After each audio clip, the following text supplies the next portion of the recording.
Hey everyone, welcome back to my channel. Today I'll be sharing an 11-month update on my dividend stock portfolio where I've been consistently investing $1,000 each month into dividend-paying stocks for a total of $11,000 invested so far. I'll break down all my numbers, highlight the performances of individual stocks, and talk about the projected annual dividends I'm building toward. And as always, the goal of my channel is to make finance very transparent.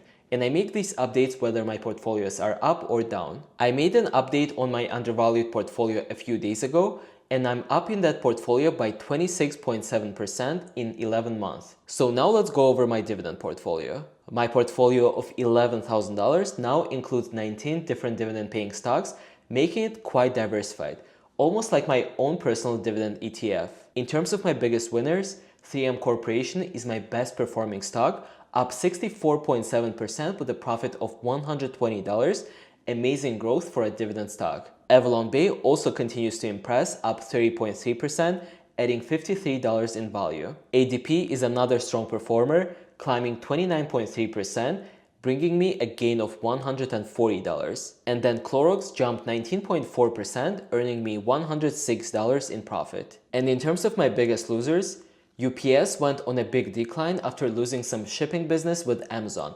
dropping negative 13.5%, making it my worst performer this month with a loss of $215. And then Hershey is another stock that has struggled, down by negative 18.1%, costing me $98. Kraft Heinz is also underperforming, down negative 10.4% with an $89 loss. And Volkswagen continues to disappoint, dropping negative 17.1%, adding up to a $40 loss. So at an overall portfolio level, the value of my portfolio is now $10,784, which means I'm down by $216 or negative 2% loss. I'm not very surprised by the recent losses because dividend-focused index funds like SCHD have also faced similar declines. And I'm not going to be too worried about these declines because dividend investing is all about the long game.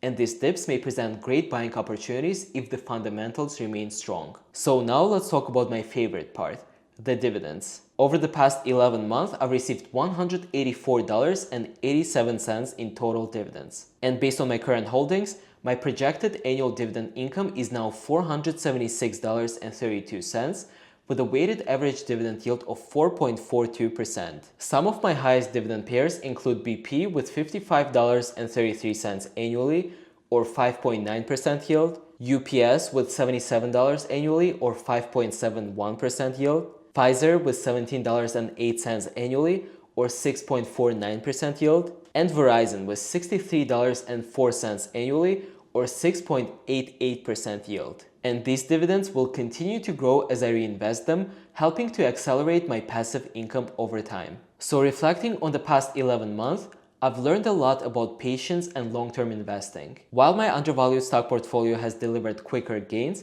I'm looking at my dividend portfolio as a place to build stability and consistent income. Looking ahead, I'm considering doubling down on some underperformers like Hershey and UPS if their fundamentals remain strong. This approach allows me to buy more shares at lower prices whenever some of the stocks in my portfolio go down in value. So if you have any questions or suggestions for my portfolio, I'd love to hear them in the comments below. Are there any dividend stocks that you're watching and buying now? Let me know. Thank you so much for watching, and I'll see you in the next video.